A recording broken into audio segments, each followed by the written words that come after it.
Bismillahirrahmanirrahim. Të nderuar shikues, asalamu alaykum wa rahmatullah. Mirë se takohemi edhe kësaj radhe në kuvendet e urtësisë. Islami erdhi deri tek ne duke u transmetuar në formën dhe mënyrën më besnike të mundshme, të cilën e ka përjetuar ndonjëherë njerëzimi, të transmetimit të një ideje, të një teorie, të një dije, fjalimi, çfarë do të qoftë ajo.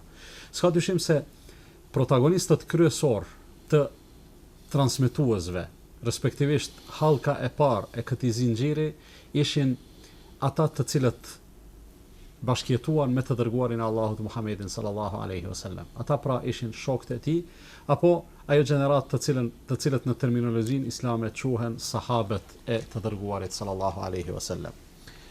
Islami në mënyrë të veçantë ka insistuar në një respekt të gjeneratave të mëvonshme ndaj kësaj gjenerate. Citatet, qofshin ato ajete kuranore, apo thënie të dërguarit sallallahu alaihi wasallam që flasin për vlerën e sahabeve, padyshim se janë të shumta. Ndërsa është e rëndësishme të kuptohet se pse e meritojnë ata këtë respekt, si manifestohet ky respekt dhe a thua ka ndonjë gjë e cila e rrezikon këtë qëndrim e në mënyrë direkte apo indirekte pastaj i rrezikon edhe bindjet tjera fetare islame. Për të diskutuar në temën cili është respekti që kërkon Islami për shokët e të dërguarit sallallahu alaihi wasallam, unë sonte për kënaqësinë tuaj kam ftuar Hoxhën Enis Rama. Hoxhën Enis, mirë se erdhe. Mirë se gjej, Allah. Do të kalojmë drejt për drejt në temë. Cili është qëndrimi që duhet të ketë muslimani ndaj sahabeve, sipas asaj që promovon Kur'ani dhe Suneti? Fillimisht falenderojmë Allahun për të gjitha të mira që na i ka dhënë. Dhe lutem që paqja dhe bekimet e tij të jenë mbi Muhammedin sallallahu alaihi wasallam, familjen, shokët dhe të gjithë ata që ndjekin këtë rrugë deri në ditën e fundit të kësaj bote. Sikur që e përmendët edhe ju në fillim, të flasë për sahabët, do të thotë të flasë për një gjenerat të artë, për një gjenerat që në mënyrë të posaçme të veçantë e ka trajtuar Kur'ani dhe gjithashtu edhe Muhamedi sallallahu alaihi wasallam në thëniet e tij. Nëse dëshirojmë përmes trajtimit të ajeteve dhe haditheve të qesim në pa se çfarë i obligohemi sahabeve, atëherë kjo do të na dalë në dimensione të ndryshme, nuk është vetëm një aspekt i caktuar. Në disa raste Kur'ani kur flet për sahabët i lavdron në nivelin e besimit të tyre dhe kushtozon që kushdo që dëshiron ta ketë besimin në rregull, domosdoshmë e ka që ta ketë në pajtim me atë që kanë sahabët e Muhamedit sallallahu alaihi wasallam. Dhe kjo është kjo është do të thotë një pastrim i posaçëm që i bëhet ashabët Muhammedit sallallahu alaihi wasallam. Ku Allahu xhalla wala thot: "Fa in amanu bimithli ma amantum bihi faqad ihtadaw wa in tawallaw fa inma hum fi shiqaq."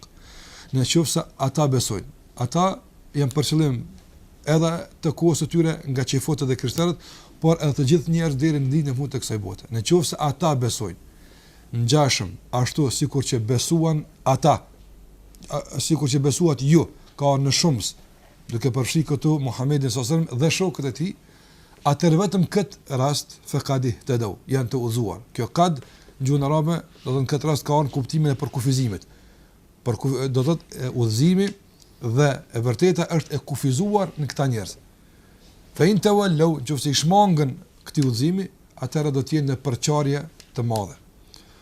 Kjo është ajo e para që na dhe në pa, do të thotë Allahu xhalla xhelaluhu na obligon që besimi jonë të jetë konform në përputhje me besimin e sahabëve të pejgamberit sallallahu alaihi wasallam. Gjithashtu edhe Muhamedi sallallahu alaihi wasallam lavdëron sakrificët e tyre, duke thënë se ka prej ashabëve të pejgamberit sallallahu alaihi wasallam që nuk mund t'ia kompenzojmë sakrificën që e ka bërë për këtë din në asnjë mënyrë. Dhe i vetmi që mund t'ia kompenzojë këtë sakrificë është Allahu xhalla xhelaluhu. Kur bie fjala për shembull për Abu Bekrin, ku thot Muhamedi sallallahu alaihi wasallam fa inna Allaha mukafiuhu, Allahu është ai që do t'ia kompenzon sakrificën që ka bërë Abu Bekri. Dhe kjo e bën të posaçme gjenerat me besimin e tyre, me adhurimin e tyre, gjithashtu e bën të posaçme me besnikrin e pasimit të Muhamedit sallallahu alaihi wasallam, të cilët do të thotë jo që e pasuan Muhamedit alaihi wasallam në ato gjërat madhore të fesë, mirë po edhe deri në detajet më të vogla që ndoshta për neve tash paraqesin ato që janë të lejuara, apo edhe nëse njëri kur nuk i bën, nuk dënohet, megjithatë këto përbënin një rëndësi të madhe në jetën e ashabëve, nga se bëren nga Muhamedi sallallahu alaihi wasallam. Andaj Allahu xhallahu ala e kushzon udhëzimin ton në qoftë se është në përputhje me udhëzimin e ashabëve të pejgamberit sallallahu alajhi wasallam. Besimi jon duhet të jetë sikurse besimi i tyre.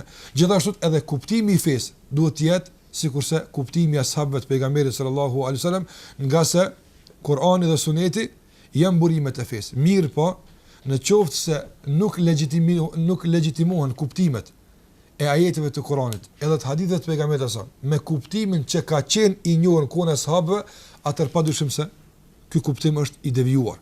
Pra çdo kuptim të ajetit ose çdo kuptim të Sunetit duhet ta legjitimojmë sa thua vallë, a e ka kuptuar kështu ndokush nga gjeneratat e para pe ashabët pejgamberit sallallahu alaihi wasallam. Gjitha këto do të thotë na dalë në shesh në momentin kur ne i qasim ajeteve dhe haditheve të pejgamberit sallallahu alaihi wasallam që flasin lidhur me këtë temë. Sipas kësaj po del se sahabët si gjenerat, por edhe si individ pastaj, secili prej tyre ka legjitimitetin e vet, përbëjnë modelin praktik të kuptuarit dhe të aplikuarit të islamit. Po kjo është shumë e rëndësishme, nga se një prej po them kushtimisht akuzave që janë bërë islamit ka qenë se është një më tepër një utopi se sa një sistem do lehtë i praktikueshëm në jetën e përditshme të njerëzve. Andaj ka njerëz që nuk kanë pas mundësi ti rezistojnë islamin në rrafshin teorik, në kuptimin asoj të rëndën e teoritë të tij apo dispozit. Por kanë arritur që spaku kanë tentuar që të thonë se kjo është e vërtet, mirë po nuk është aplikueshme, nuk është e realizueshme, është e pamundshme.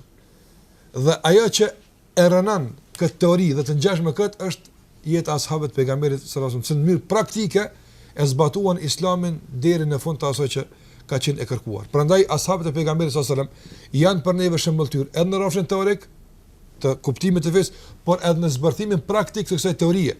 Nga se na e dëshmuan edhe atë parë se është e mundshme të praktikohet, por edhe na mësuan se si duhet kjo të praktikohet. Andaj edhe dietarët e kanë përmend se konsenzusi i ashabëve në lidhje me këtë çështje përbën burimin e tretë të fesë në rrafshin e argumentimit. Kurani, Suneti edhe ixhmai i sahabëve është argument për neve. I pakontestueshëm. I pakontestueshëm.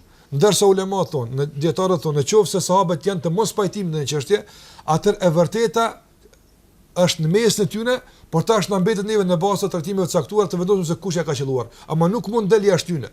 Do nuk mund të në një çështje që sahabët e kanë trajtuar dhe e vërtetë jetë dikon te mendimi i tretë jashtë tyre. Kjo është e pamundshme. Prandaj ata mbeten shembulltyra jon rrafshin teorik e në rrafshin praktik për të gjitha kohërat deri në ditën e gjykimit. Me një fjalë nga çdo aspekt, nga çdo këndvështrim dalin si një faktor i pa anashkalueshëm. Patjetër. Dhe kjo është shumë e rëndësishme kur të elaborohet teorikisht një gjë e tillë. Për arsye se më vonë do të trajtojmë disa nga rreziqet e keqkuptimeve ose edhe tendencave, do të thotë në këtë rrafsh. Mirë po do doja paraprakisht të ndalemi te disa nga meritat shikun nga aspekti logjik. Lere se ne mjaftohemi me ajete, me hadithe, me gjëra të ngjashme. Mirë, po të shikojmë një njeri i cili ndoshta nuk i ka të qarta, logjikisht si do ta bindnim për meritat e sahabeve. E para është ajo që ka të bënë me Muhammedin sallallahu alaihi wasallam. Në qoftë se ne jemi të bindur dhe kemi këtë kapitull të kaluar tashmë, është i pakontestueshëm për neve, se Muhammedi sallallahu alaihi wasallam është njeriu i zgjedhur nga Allahu xhallahu ala dhe njeriu më i dashur tek Allahu xhallahu ala, të cilët Allahu xhallahu xhelalu ja besoi edhe një mision të dashur te Allahu xhallahu xhelalu. Atëherë logjikisht i bie që dhe për krahas të tij duhet të jenë të dashur tek Allahu xhallahu ala. Duhet të jenë të pastër. Nuk mund të jetë një pejgamber i rrethuar me shok të rrethar. Nuk mund të jetë një pejgamber i rrethuar me shok të cilët posa të vdes pejgamberi do të perëndojnë në mësimet e tij. Atë çfarë kuptimi ka që Muhamedi sallallahu alaihi wasallam të jetë pejgamberi i fundit, pasi mos ketë pejgamber tjerë, e që shokët e tij mos ta përcjellin misionin e tij në mënyrë dinjitoze dhe besnike deri tek gjenatat e tjera. Dhe logjikisht i bie që do të rënojë vet suksesi Muhamedit sallallahu alaihi wasallam apo gjatësisë e tij nëse nuk do të ishte i rrethuar me shok besnik të sinqert sigurisht në ashabët e pejgamberit sallallahu alaihi wasallam. Kjo e para. E dyta, ajo që logjikisht e bie që këta njerëz janë të mirë, janë shembulltyra jon, vetë jeta e tyre. Sot për shembull, njeriu të jetë musliman, e ka një lehtësi deri me namaz. Pse? Se kemi një fe që është e kultivuar 1400 shekuj. Do thotë një përvojë 14 shekullore për të dëshmuar se është e vërtetë. për dëshmuar se është stabile, për dëshmuar se është fe, do thotë e nevojshme për neve. Mi po kur erdhi tek kjo fe të ashabët e pejgamberit nuk kishin përvojë të tilla. Andaj e pranuan vetëm nga bindja, jo nga të shtyr nga përvoja ndokuzë nga diçka. Braktisën të gjitha çka patën se u bindën se kjo ishte e saktë. Do kep me kuptu nivelin e lartë të sinqeritetit që e patën sahabët dhe të bindjes në mësimet e Muhamedit sallallahu alaihi wasallam. Andaj unë kur du më bu musliman, apo ndoshta edhe nuk kam bindjen mjaftueshme. Por fakti që baba im, gjyshi im ka qenë i tillë, kjo mund disi peng të kësaj feje. Dhe shumë njerëz janë peng të kësaj tradite. Nuk e praktisin islamin, por as nuk janë praktikantë të mëdhaj. Mjafton që gjyshi i tij ka qenë, baba i tij ka qenë, dhe kur paramendon do të bëhet diçka tjetër, çka nuk është baba i tij, automatizëm ajo praktikon këtë mendim. Të sahabët nuk ishte kjo. Përkundërzi, atyre u idesh të bënë të kundërtën. Ta braktisin ato që ishin baballarët tyre, të braktisin mentalitetin e popullit tyre, kulturën, idenë, madje edhe vendin, të gjithë ti braktisin për të dëshmuar të dërguarit sallallahu besnikrin që e kishin në raport me mësimet e tij dhe në raport me vetë Muhamedit sallallahu alaihi wasallam. Andaj kjo logjikë është e bie se këta njerëz janë më të sinqertit. Nëse kërkohet i sinqerti, i gjeneratëve këta janë më të sinqertë, këta janë më besnikët.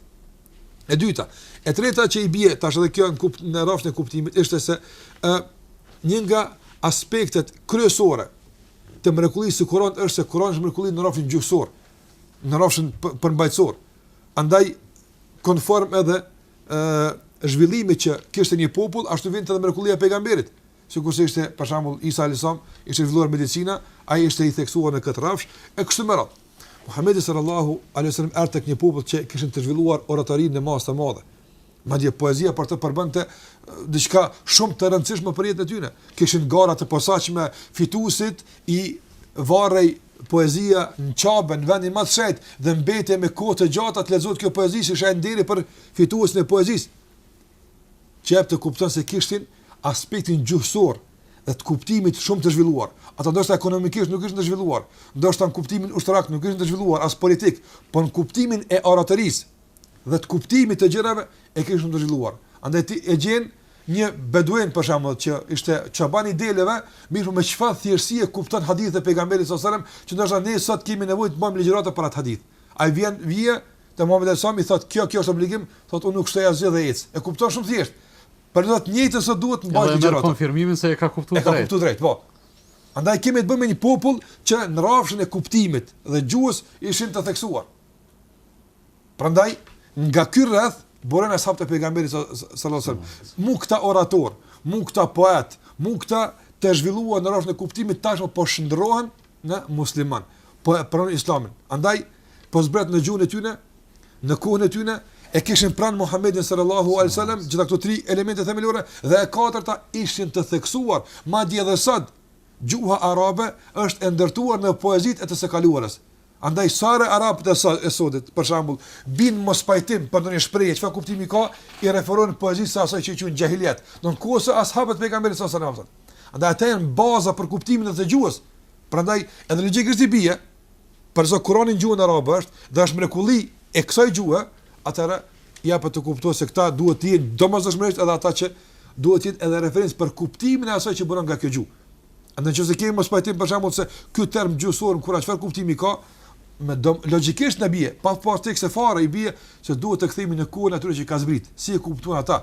Nga sa ata edhe patën mundësinë që ta legjitimojnë kuptimin praktikisht para Muhamedit sallallahu alajhi wasallam. Dhe kjo është rasti të ndryshme që kur ndonjë nga ashabët e pejgamberit sallallahu alajhi wasallam e kuptonte gabimisht dhe ky gabim reflektoi edhe në praktik gabimisht intervenante i dërguar i sallallahu alajhi wasallam me përmirësim. Dhe kjo e bën këtë gjenerat të sigurt në kuptime, ose nëse i dërguar nuk i përmirësonte, për shkak se mungonte ndoshta shpallja, shpallta Allahu ajete për të përmirësuar kuptimin. Sigurisht për shembull e kemi rastin me Adi ibn Hatim, i cili pat një keq kuptim në përcaktimin e agimit, kur duhet braktisur agjerimin dhe një kuptim i tillë që mund të jetë normal për sot, nga se ai u referua gjuhës që e kuptonte dhe i dërguari sallallahu alajhi wasallam ia përmirësoi këtë gabim dhe u kthye në atë që duhet. Andaj këto aspekte, larg asaj që thash, argumente të shumta, po logjike, japen të kuptojnë se këta njerëz edhe logjikisht janë referenca jon për të kuptuar fenë e Allahu xhallahu ala dhe referenca jon gjithashtu për të praktikuar drejt atë që e kemi marrë nga teoria e Kuranit dhe Sunetit të pejgamberit sallallahu alajhi wasallam. Keni përmendur, keni ndriçuar një aspekt shumë interesant të sahabeve si institucion t'i quaj kështu, por sipas asaj që munda të arrit kuptoj, ishin të gjitha privilegje, pra Allahu i dha mundësinë që të jetojnë një kohë kur vërtet mendja ishte e zhvilluar. Pastaj ishin bashkohanik të Muhamedit sallallahu alaihi wasallam, protagonist ose dëshmitar të zbritjes së Kur'anit. Të gjitha këto ishin privilegje dhe me të vërtetë e japin një pjesë të legjitimitetit. Mirë, po bindja ime është se edhe sakrificat e tyre, qëndrueshmëria e tyre, vetmohimi i tyre është ajo pjesa e cila e dëshmon më tepër se çdo gjë tjetër besnikërinë dhe sinqeritetin e tyre. Padyshim, do thotë ato çfarë bën sahabët e pejgamberit sallallahu alaihi wasallam janë dëshmi të gjalla, të pakontestueshme për bindjen e madhe që e kishin në mësimet e Muhamedit sallallahu alaihi wasallam dhe për besnikërinë e madhe që e kishin raport me vetë Muhamedi sallallahu alaihi wasallam. Andaj sot për shembull, kur të përmenden shembujt e sahabëve, në shumicën e rasteve ato mbesin vetëm si lloj shembulltyra që freskojnë zemrën tonë.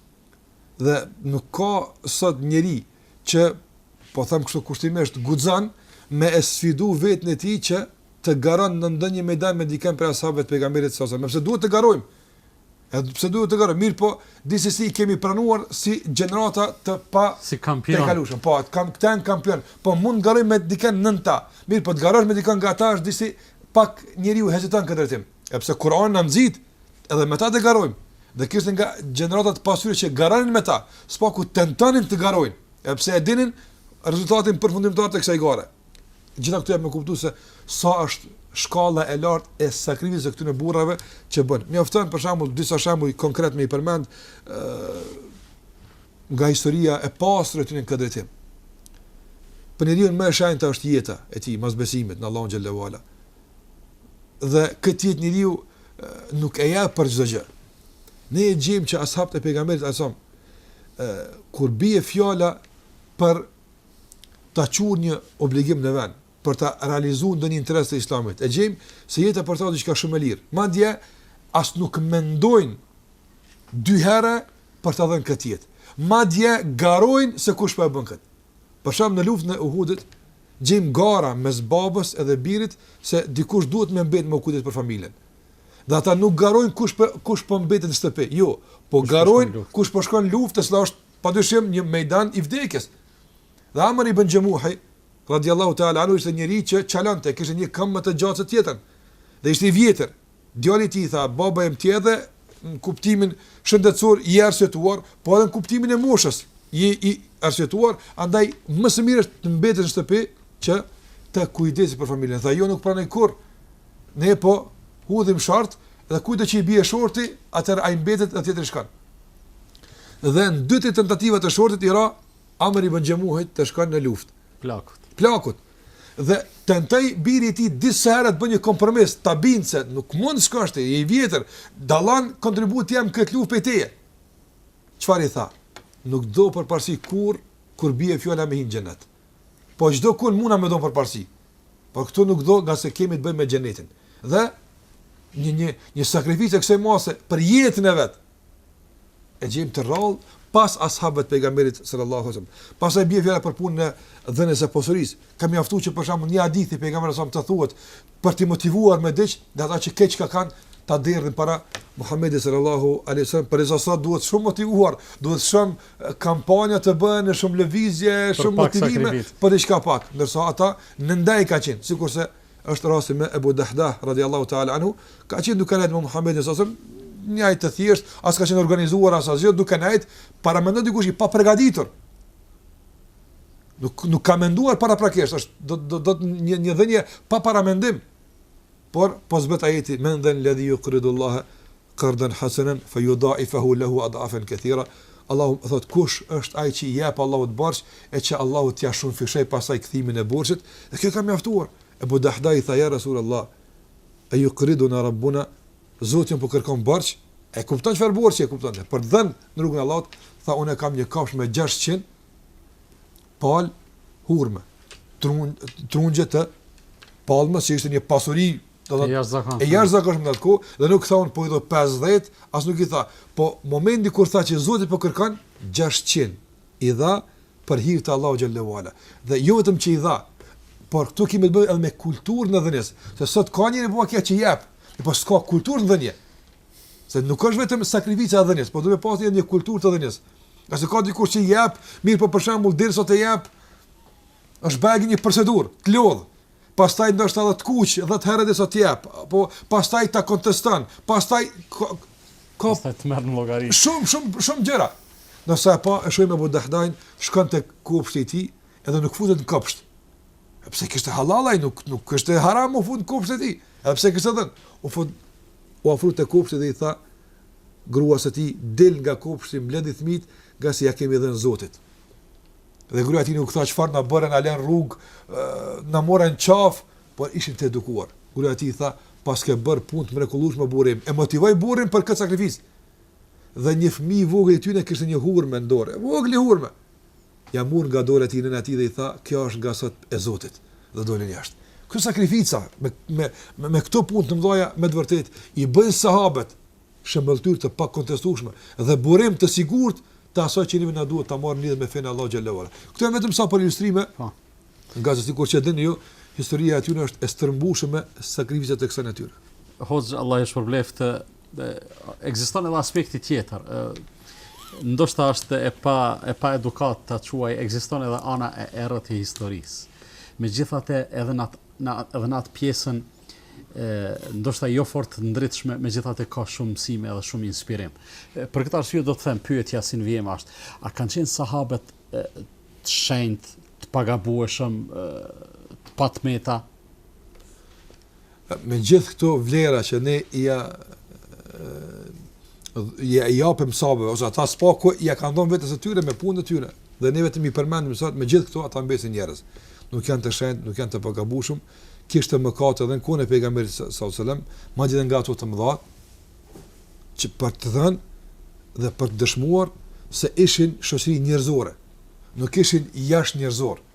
Nga se po të mos ishin këto të meta, apo nuk do të mbeteshin shëmbëltyr për neve. Nuk do të mbeteshin shëmbëltyr për neve.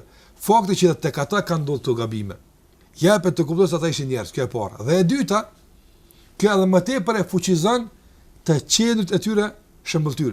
Nga se neve nuk na duhet dikush shëmbëltyr vetëm punë të mira. Nga se ne nuk kemi vetëm aspekte të mira, por neve na duhet edhe shëmbëltyra se kur bëjmë mëkat, si dalim nga mëkati, si ta trajtojmë problemin e saktuar, si të ballafaqohemi në tmetën tonë. Edhe në këtë rafsh i kemi ashabët e pejgamberit sallallahu alajhi wasallam shëmbëltyr. Andaj ka ndodhur që nga ashabët dikush të bie në zina, amoralitet. Ka ndodhur. Ka ndodhur që dikush të sillet tek i dërguari sallallahu alaihi wasallam i dehur se ka pirë alkool. Po, ka ndodhur për shkakun që të ketë rast të vjedhjes. Ka ndodhur gjitha këto. Madje ka ndodhur që të ketë tradhti. Tradhti do të thotë kuptimin e vrasë do të që ka rrezikuar sigurinë e vendit dhe sigurinë e muslimanëve. Edhe këto ka pas. Mirë, po nuk duhet shikuar në mëkatet si mëkate. Apo, nga se të këpun ata e njerëz. Por duhet shikuar se si e trajtuan këtë mëkat ata. Dhe ajo që unë kisha pasur që ta kuptojmë këtë rast është se çfarë keqardhje treguan për mëkatin e bërë. Ka sot kemi njerëz që ka bërë mëkat. Po, ndoshta largohen nga ai mëkat. Mirë, po doza e keqardhjes nuk është e mjaftueshme që ta bën këtë njeri me të vërtet të penduar sinqert. Andaj edhe pas një kohë e gjejmë se bie përsëri te. Gjejmë të ashabët e pejgamberit që këto mëkate po janë kanë rënë to. Mirë, po shikon fuqinë e pendimit pas kësaj. Fuqinë e keqardhjes. Fuqinë e pendimit që i ka bërë ata kaq të veçantë. Po, unë mendoj se kjo nuk i bën ata të veçantë pagabueshmëria. Vetëm punë të mira. Jo, por keqardhja para Zotit dhe thyrja e zemrës para tij ka bërë që ata të bëhen të veçantë. Ka se Allahu xhallahu wa ala, sikur se thot Ibn Qayyim rahimullah. Thot, shikoj Ademin alayhis salam. Sa të mirë edhe Allahu xhallahu wa ala, ishte shumë i privilegjuar. E krij Allahu me dorë, futin në xhenet e i dha kështu me radh. Mirë, po tha kur i bër, thot Ibn Qayyim rahimullah, kur i bëri Allahut mëkat, të gjitha këto nuk i kryen punë tek Allahu xhallahu wa ala, por Allahu e do bëj. Me çka Allah ja fali, Ademi atë nuk tha o Zot, po tim ke kriju, tim ke bër, që tash ti lavdrohet Allahut me të mirat, jo, por u thyje për Allahut. Rabbana inna zalamna anfusana. U thyje për Allah duke pranuar se ka gabuar, se ka bërë pa drejt vetes së tij, duke pranuar se Allahu nëse nuk ja fal, ne kunna min al-khasirin, na Allah humbim. Dhe këtë parulë, këtë thyrje e don Allah xhallahu ala, më tepër se ndoshta ndonjë adhurim që mund ta shpijë njeriu në vetpëlqim.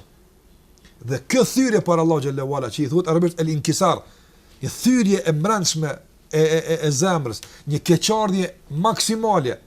Pse unë e provokova hidhrimin e Zotit tem. Kjo ishte ajo që i bëri ata dashur të Allah xhallahu ala. Edhe në rastin e mëkateve. Pra ne kemi rastin e asaj që për shembull ka ndodhur ka bërë amoralitet një grua. Dhe i dërguari sallallahu alaihi wasallam do thotë edha vendimin shariatik në raport me atë mëkat që ka bërë. Dhe disa për ashabëve po filluan që ta shikojnë disi me një sy në çmimet si e ka bërë këtë mëkat e kështu me radhë. Çfarë tha Muhamedi sallallahu alaihi wasallam? Tha laqad tabat tawbatan, është penduar asnjë lloj pendimi. Në qoftë se ky pendim i shpërndat 70 mëkatarëve nga banorët e Medinës, do t'i mjaftonte për t'ia falë mëkatet. Shikoj çfarë pendimi i fuqishëm për një mëkat. 70 mëkatarë mjafton të falen mëkatet në qoftë se do të shpërndahet kjo keqardhje. Kjo keqardhje. E kemi Enes ibn Nadr radhiyallahu ta'ala anhu, i cili mungoi nga lufta e Bedrit. Edhe pse kishte arsye, por e konsideroi mëkat. Si musliman po janë me një luftë, unë nuk jam pjesëmarrës e saj, çfarë tha Enes ibn Nadr? Tha në qoftë se Allahu na mundson të takim tarshëm me armiqtë e tij, do t'ju tregoj unë se çfarë do të bëj për mungesën e Bedrit. Kjo ishte ajo, do të thotë tek ata edhe keqardhja dhe e dyta gatishmëria për ta kompenzuar mungesën që e kanë lënë dikon. Do të thotë kemi një tjetër problem, do të se na jesu mungu dikon. Për shembull dikush nuk e bën një punë, çka thotë, hajde inshallah, vjen rast tjetër. Arsjetohemi. Edhe nuk ka gatishmëri për kompenzim, nuk tregon, nuk dëshmon për Allah se mund vjen keq, pse nuk kish aty. Enes ibn Nadr, si kur e dini hoxhën nderuar në luftën e Uhudit, apo u vërsol drejt armiqve të Muhamedit sallallahu alajhi wasallam dhe nga vërsulja e rrap që e pat, njerëz fillon me ndal, jo nuk duhet kaq i guximshëm të jesh. Ndalu pak. Ai tha, më lini nga se jam duke e ndi erën e xhenetit afër Uhudit. Dhe u plagos më tepër se 70 goditje, nuk patën mundësi ta identifikojnë kush është ky vrarë, derisa armohet rati dhe në bazë të gishtreve e njohën se është Enes ibn Nadr. Po, unë mungojnë Bedr, nga jam njeri, unë mund të bin këtë mëkat. Mirë po, kur në vije rasti për përmirësim, unë e tregoj maksimumin e asaj, trefish në asaj që nëse kam pas mundësi me bërë herën e parë. Dhe kjo është ajo që e bën edhe knatshme dhe mëkatet e tyre, nëse kam dëshmë të thonë. E bën të dobishëm edhe gjunaja e tyre për ne është e dobishëm. Për shkak të fuqisë të keqardhës dhe gjithashtu gatishmërisë së madhe për ta kompenzuar mangësinë që e ka treguar më herët. Dhe ne duhet që nga ky kënd të përfitojmë edhe nga mëkatet e tyre. E jo që dikush thotë, po dhe sahabët kanë bërë gabim. Na që përmes saj tash t'ia lehtësojmë vetes apo t'ia legjitimojmë vetën edhe bën mëkate. Jo. Në qoftë se dëshon me marr aspektin e mëkateve të ashabëve, atë merre filmin komplet, çu po e quaj. Mos e merr një pjesë e tij. Shikoj kur ka bërë mëkat në rregull, por shikoj edhe si janë sjell pas mëkatit. Pas kësaj. Merre komplet dhe le të bëhet shëmbëltyr. Do të shohësh se ai mëkat që e kanë bërë vetëm se i kanë ngritur tek Allahu xhallahu ala. Ai mëkat që e kanë bërë ka pas ursinë e duhur tek Allahu xhallahu ala, do të edhe pse ka qenë aspekt në jashtëm ndoshta një emet, por megjithatë ka qenë një shkallë e rëndësishme që me të janë ngritur tek Allahu subhanahu wa taala, sikur që e kanë përmend dietarët se nganjëherë një mëkat mund ta ngrit njeriu më tepër se ndonjë adhurim. Kjo nuk është stimulim për mëkat, larg asaj. Mirë po, nganjëherë dikush bën adhurim caktuar dhe ky adhurim ja ushqen zemrën vetë pëlqim. Dhe fillon në kodër të kësaj ti nënçmon njerëzit. Shikoj ky s'bën fare asgjë, ky s'falet, ky s'bën, do të bën një vërllë. Zoron vetën më të lartë. Më të lartë. Ndërsa ai që bën ndonjë mëkat e ul vetë Allahu fal, unë jam më i keq këtu. Nëse Allahu s'u fal, ka mundësi që Allah këta i dënon për shkak të meje. Kjo keqardhje tek Allahu mund të jetë shumë më mirë nganjëherë se sa fryti ndonjë adhurimi të caktuar që mund të prodhon ndonjë vetë pëlqim eventual. Andaj kjo ishte ajo që buronte nga ashabët e Muhamedit sallallahu alaihi wasallam. Domethënë mëkati ishte shkallë për të ngrit, e asesi nuk ishte ndonjë fuqi shtytse që ata i ulte më poshtë, larg asaj. Edhe merr çdo mëkat ashabëve që kanë marrë. Pas atij mëkati gjithmonë kanë qenë më të mirë. Madje ka ndodhur nganjëherë që dikush për ashabëve mos të jetë njohur përpara. Mëkati ka bërë të njohur, kuptimin pozitiv. Ka se pas atij mëkati janë kthy kushtimisht dritat e transmetuese nga ai dhe kanë parë çfarë ai ka bërë. Sikur sa është Kabe ibn Maliku, për shembull, Kurani ka përmend pendimin e tij. Dhe ka mbetur pendimi I tij I shkruar deri në ditën e gjykimit. Sa herë një lexon surën Tauba, vërem se aty laqad taba Allah. Allah ja ka falë aty me tre vapë. Ja ka falë. Dhe ti e sheh se deri te sakati ky ajet Kabe, çfarë 50 ditë vujtje, mundime, keqardhje e madhe që me të vërtetë atë mëkat më e bën vetëm si një ngjarje historike që duhet me përmend, përndryshe nuk ka ndonjë peshë në raport me personalitetin e Kabit. Më lejo hoxhi nderuar ta rumbullaksojmë këtë pjesë të bisedës nga se do të kalojmë te një anë tjetër e medaljes. Pra sahabët e dërguarit sallallahu alaihi wasallam janë mishrimi I asaj që është njerëzore në të kuptuarit e asaj që është hyjnore. Pra e kanë kuptuar udhëzimin hyjnor, e kanë marrë, e kanë pranuar dhe ata e kanë jetësuar pastaj. Një lloj transmetuesi, një lloj transformuesi të urdhrave në praktikën e përditshme.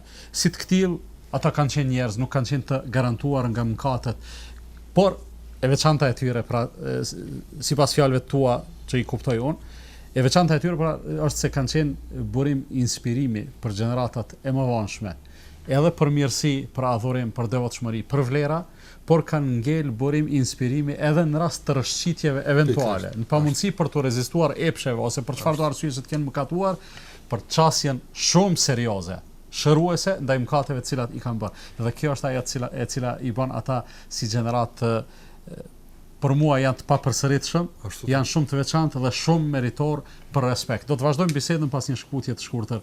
Të nderuar shikues, ju vazhdoni të shoqëroheni me ne, ndërsa ne do të kthehemi pas pak çastesh.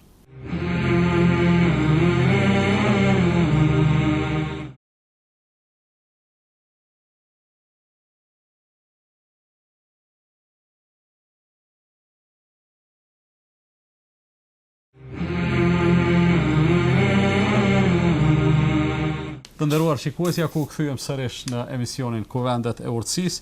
Jemi duke folur për respektin cilin e kërkon Islami dhe në cilin insiston Islami që duhet të kenë muslimanët për sahabët e të dërguarit sallallahu alaihi wasallam. E gjithë ajo që u tha, që e dëgjuam nga ju Hoxha Enis, kuptohet se do thonë ka lidhje dhe prek me besimin e muslimanit. Nuk është thjesht një respekt I cili manifeston një mirësjellje të caktuar, një bonton të caktuar dhe përfundoi muhabeti mirë, po kjo prek edhe thellësisht edhe me bindjet tona. Derisa është kështu, cili mund të jetë rreziku I mos kuptimit ose I keq kuptimit të këtyre parimeve dhe të këtyre mësimeve? Fillimisht kjo është shumë e rëndësishme të kuptohet se sahabët nuk përbëjnë për neve do të thotë një shembulltyr të natyrës vullnetare. Mirë është valla më ndëgjua ata. Po, ata janë më të mirët dhe këtu të përfundon kjo.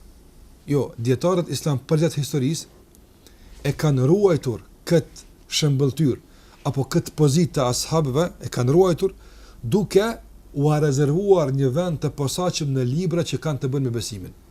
Andaj nuk ka libër I akides, I besimit të Ehlus Sunne wal Jamaa që kaptina e caktuar ashabëve të mos jetë pjesë e këtij libri. Andaj ti mëson këtë libër për Allahun, për me lajket, për kështu me radhë, dhe në fund e ki nga besimi jonë është dashuria ndaj ashabëve të pejgamberit sallallahu alajhi wasallam. Për ta lidhur ngushtë me besimin, për treguar se nuk është thjesht një çështje shumë vullnetare, mirë është, por jo, është e lidhur me besimin. Nga se sikur që e ka në fillim, nuk qëndron besimi jonë, nuk mund të kesh besim të pastër nëse nuk ke respekt të posaçëm ndaj ashabëve të pejgamberit sallallahu alajhi wasallam. Andaj ky respekt në kupton që nuk duhet ne ti shëndrojmë dhe çka do që të vjen nga ata ne ta marrim kuptim të asoj pa e verifikuar me ajete, nga se thash nëse vjen për individëve, atë është individuale. Po nëse është rrafshit të ixhmas, konsenzusit. Do të thonë vetëm konsenzusi I tyre është I pakontestueshëm. I pakontestueshëm, po. Fjalët e tyre mund të jenë kontestueshme. Mund të kenë gabim, ata mund të bëjnë gabim mendime. Mi po thash nëse ka gabuar një sahabe, nëse ka gabuar një sahabe, domosdoshmë shoku I tij ka qelluar. Andaj nuk mundën kësaj sahabe me gabu. Kjo është më rëndësi. E më ardh një treti më ashtu. Kjo është po. E sot një shumë trajtojnë. Për shembull, një çështje që ka qenë e mirënjohur tek sahabët e pejgamberit dhe vjen dikur thotë ata janë njerëz, ne jemi njerëz dhe ne mund që ta kontestojmë kuptimin e sahabëve. Kjo është ajo që rrezikon besimin. Kjo është ajo që rrezikon besimin. Do thotë, ajo që ka qenë gjithnjohur tek sahabët e pejgamberit sallallahu alajhi wasallam, të vim ne ta kontestojmë dhe me thjeshtësi të rënojmë kuptimin e sahabëve të pejgamberit. Madje të flasim për ta, kjo është padyshim rrezik që mund të prek edhe aspekte të besimit tonë. Çfarë aspekti? Fillimisht pse ulemat e kanë përmend ashabet në librat e akidës. E kanë përmend fillimisht nga sa ata janë transmetuar e denjtë këtij besimi. Në qoftë se ne për shembull nuk kemi qasje të këtij respekti ndaj ashabëve të Muhamedit sallallahu alaihi wasallam. Andaj edhe ajo që ata transmetojnë do të jetë gjithashtu e nivelit të ulët. Për këtë arsye ne gjejmë për shembull, disa njerëz kanë pas probleme të caktuara, të motivuar nga motive shumë të ulta. Kur bie fjala për shembull për të kuptuar një pjesë të rëndësishme të besimit në Allah xhallahu ala, që përbën emrat edhe cilësitë e Allahut azza xal. Nuk ka dashur me pranuar. Ka dashur që ta bëjnë mendjen, logjikën, gjykatëse në pranimin e emrave të Allahut dhe të cilësive të tij. Andaj çdo cilësi të Allahut që nuk u ka pranuar mendja ata kanë refuzuar. Qase është ka rënë me logjikën e tyre. Dhe kjo për masën e gjithë të njerëzve ka pas mundësi të përhapet. Qase dietari kur të imponon fuqinë e logjikës së tij, nuk i mbet njeriu të tillë pas të nështrohet, nëse nuk mund të rezistojë. Kush ka qenë pengesa kryesore që nuk ka lejuar këtë lloj shpërdorimi të ajeteve? Ebu Hurajra, transmetuesi më i madh i haditheve që kanë të bëjnë me sifatet e Allahut azza xal. Dhe çfarë kanë bërë ta njerëz? Për ta legjitimuar kuptimin e tyre në akide, ka filluar tashmë që të flasin keq për Ebu Hurajrën. Dhe ka libra dhe sot e kësaj dite që kanë folur keq për Ebu Hurajrën, këse ka qendruar me pejgamberin për interese, për ushqim, ku di çfarë, çfarë u ka bërë aty në Ebu Hurajrën? Pse bashkë Ebu Hurajrën? Pse flasin për shembull për Salman al-Farisiun, për shembull? Dhe kur ne hulumtojmë pse për Ebu Hurajrën, e themi se ajo që i ka shtyrë të flasin për Ebu Hurajrën nuk është Ebu Hurajra vet, personi i tij, po është ajo që ka transmetuar nga besimi. Kështu që të folit për sahabët e ka një bisht që do të populli jon, që ky bisht domosdoshmë të një defekt që e ka ky njeri në besim. Ose për shembull, ata të cilët kanë dëshiruar që ta kontestojnë hilafetin e Abu Bekrit. Çfarë kanë me Abu Bekrin ata? Çfarë u ka bërë Abu Bekri? Pse bash Aliu? Aliu dhe Abu Bekri janë të njëjtë. Pse i kanë bërë Aliun? Kur e këtë e bën këtë studim, e gjen se logjikisht dhe me argument nuk ka ndonjë diçka të caktuar. Atëherë kjo domosdoshmë shpihet tek ndonjë qëllim dhe motiv shumë i ulët. Cili është ai? Trashëgimia së kaluarës. Atë janë mësuar që dikush që është i lartë apo ta shcentrojnë së bashku me familje. Dhe përdisa Aliu është i afërt me pejgamberin sallallahu alajhi wasallam, apo kanë dëshuar që Aliu kinse të kenë një shëndit të posaçme. Dhe përmes Aliut të rënojnë unitetin e sahabëve. Jo që në vend të Ebu Bekrit të vendosën Aliun, në kanë këtë. Por në realitet Aliu dhe Ebu Bekri nuk kanë pas raporte përveç se të mira. Absolutisht, kjo është temë që është shumë e qartë, është në Sahihun e Buhariut se kur është bërë Ebu Bekri halife, Aliu ja ka pranuar këtë dhe ka thonë unë të nështrojmë në atë që ti kërkon për meje. Zbashku me dy bijtë e tij, Hasani dhe Husaini ka bërë beja. Ja ka dhënë besatimin e nështrimit dhe për uljes. Halifës, sikur se i takon. Mirë po, këta njerëz që e shëndon Aliun, po dua të them, dhe dojnë përmes Aliut me Abu Bekrin. Ku është qëllimi? Është shumë se defekti që ata e kanë nuk buron realisht në konfliktin mes Aliut dhe Abu Bekrit. Nga se sikur që përmend Aliu dhe Abu Bekri kanë qenë shumë rregull. Atëherë ku buron kjo? Buron një defekt serioz në besimin e tyre. Dhe kështu me radhë, çdo kush historikisht, kush ka provuar të cenon këtë gjenerat, dhe të flet keq për ta, ose të zbe autoritetin e tyre në mes të muslimanëve, është dëshmuar me kalimin e kohës se nuk ka qenë kjo private mes tij ndikun nga sahabët, por ka buruar nga një defekt në akide. Andaj themi se të folet për sahabët, ose është i motivuar nga një defekt në akide, dhe i cika shembull konkret të kësaj, ose do të shpije me defekt në akide, nëse nuk është i motivuar. Ja që nuk po dona t'ia kontestojmë dikujt motivin në esencë, por garantoj me një fjalë nëse e bën për ignorancës ka për të arritë tek një rezultat. Domosdo. Për shembull sikurse disa njerëz që flasin për disa nga figurat e ndritshme të ashabëve të pejgamberit sallallahu alajhi wasallam, pse ata kanë pasur të bëjnë gabime. Mirë po, ku i ka shpireja? Për shembull ata që kanë folur keq për Muaviun radiallahu ta'ala anhu. Muaviu ka qenë sikurse ai që ka shkuar vahjin e pejgamberit sallallahu alajhi wasallam, ja ofër me tek kështu më radh. Ata që kanë folur keq për Muaviun, ku kanë përfunduar sot? kanë përfunduar ose në shiizëm, apo nga se erdhar dikun të pozicionohen dhe kanë gjetë se Aliu me Muavin ka pas një kohë caktuar disa mospajtime dhe janë pozicionuar tek Aliu. Aleatët e gatshëm. Edhe atje kanë gjetë dyrë të opera të shiizmit apo. Janë bërshit duke shajt Muaviun. Ata që i kanë shajt Aliun për natë të shiitëve, ku kanë mrit? Kanë mrit në sektën e quhet Nasibi. Ata që i kanë vendosur dhe janë përcaktuar parametrin e Aliut radhiyallahu anhu.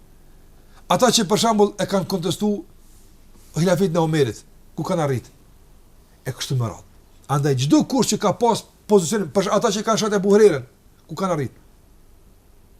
Gjitha këto japën të kuptojnë se prekja në sahabe, duke cenuar autoritetin e tyre, ose është e motivuar nga defekti në besim, ose domosdo do të shkakton defekt në besim. Nuk ik nga njëra prej këtyre dyve. Ose motivohet nga defekti në besim, sikurse e ka me shembuj, ose do të shpihen defekt në besim, domosdo sikurse e ka dhe shembujt e kësaj. Prandaj sot një njeri për mua që flet keq për shembull për Muaviun, ose flet keq për Abdullah ibn Zubairin, ose flet keq për nga ashab tjerë të pejgamberit sallallahu alajhi wasallam, nëse motivi i tij po them, kështu kushtimisht nuk po mirë me motivet i paraprak, apo kalimatikët. Nuk është i motivuar nga ndokush, e i paguar nga ndokush për fol keq për sahabët, ai domosdoshmë nesër do të bëhet argat e tyre. Kjo është përvoja shekullore e atyre që janë qasur me këtë qasje të zbehjes së autoritetit gjatë historisë në ashabët pejgamberit sallallahu alajhi wasallam. Hoxha, a mendoni se duke qenë se historia është dëshmitari më i mirë i këtyre gjërave, mirë po flasim pak për aktualitetin tonë edhe atë në rrafshin gjeopolitik, jo në rrafshin e ngushtë. A ekzistojnë fushata kundër sahabeve të motivuara, le të themi edhe politikisht, edhe në aspektin ndryshe, do të thotë. Po fillojmë nga bota islame, pastaj do të kalojmë sigurisht edhe në rrafshin lokal. Kanë ekzistuar gjithmonë fushata të tilla dhe ekzistojnë. Dhe këto fushata kanë për qëllim dy gjëra themelore. E para është që me ulin e sahabeve,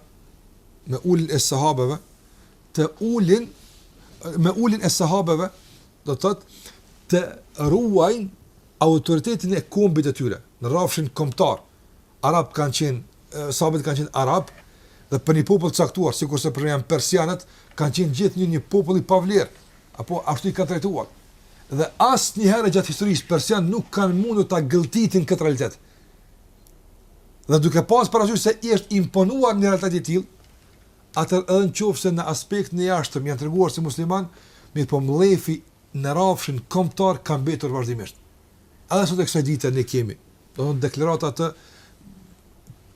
iranianëve, autoriteteve. Madje sikurse të mëdha se konflikti jonë me ehli sunetin, do të thonë pasuesit e ashabëve, nuk është serioz shumë në rrafshin e kuptimit fetar, por është kombëtar. Nuk mundemi ne të pranojmë që arabët na mësojnë fen. Në kjo ka shtyrë që ta kontestojnë edhe vetë vlerën kanë filluar me një rënimin për brenda të islamit. Normalisht. Dhe e dyta, sahabët janë dëshmitarët e Muhamedit sallallahu alaihi wasallam.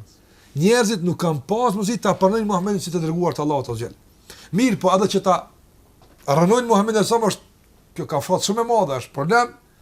Atër kanë filluar t'ja rënojnë dëshmitarët. E njeriu kur e ka ndonjë çështje caktuar që don ta vërteton, apo domosdoshmë ka dëshmitarët. Nëse gjykata ja shpall dëshmitarët të pavlefshëm, atëra dëshmia e tij do të bie. Pra sikur se ka thënë Abu Hatim ar-Razi rahimahullah, ka thonë dëshirojnë të na rënojnë dëshmin la ilaha illallah Muhammadur Rasulullah, apo dëshirojnë na rënojnë dëshmin duke na i rënuar dëshmitarët. Nëse ashabët e pejgamberit nuk janë të vërtetë, apo do ky zbon.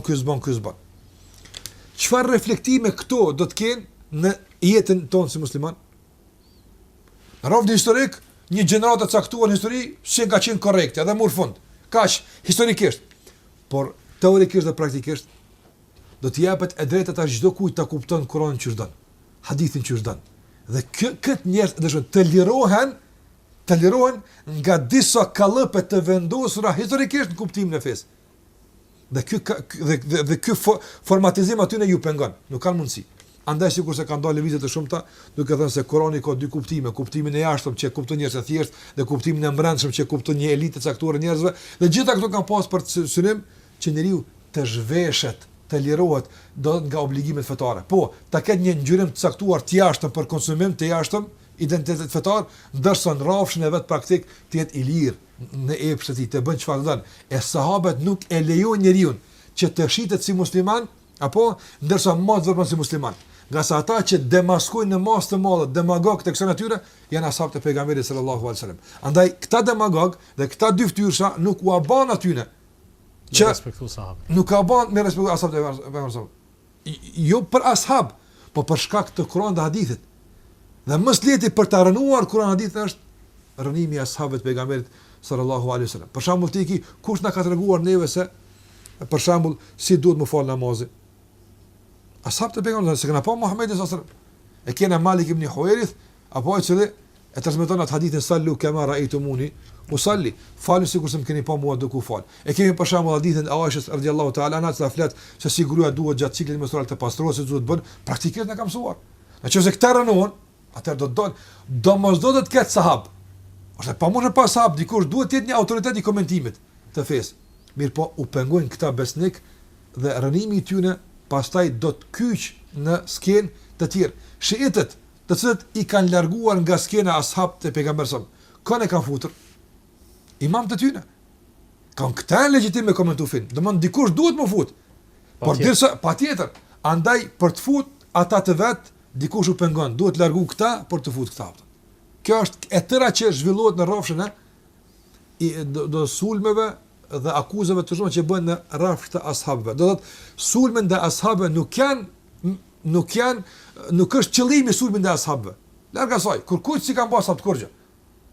Mi po qëllimi është që përmes ashabëve ta arrihet të një qëllim tjetër, të lirohemi në kuptimin e Kuranit, ta kuptojmë ne konform tekeve tona, aktualitetet tona, rënave tona e kështu me radhë, dhe largimi i ashabëve na e hap një shteg të mirëfillt në këtë drejtim. Hoxha, Allah ju shpërblet shumë për kontributin, tema është mjaft e gjerë, edhe sigurisht që kemi edhe shumë gjëra për të debatuar, mirë po ja që koha e rezervuar për këtë emision përfundoi. Allah ju shpërblet shumë për kontributin e çmueshëm që dhat. Ndërsa ju të nderuar shikues, ju falenderojmë për vëmendjen dhe durimin që patët për të na përcjellur. Besim me shpresë se do të kemi takime të këtilla edhe herave tjera. Deri në takimin e ardhshëm. Assalamu alaikum wa rahmatullahi wa barakatuh.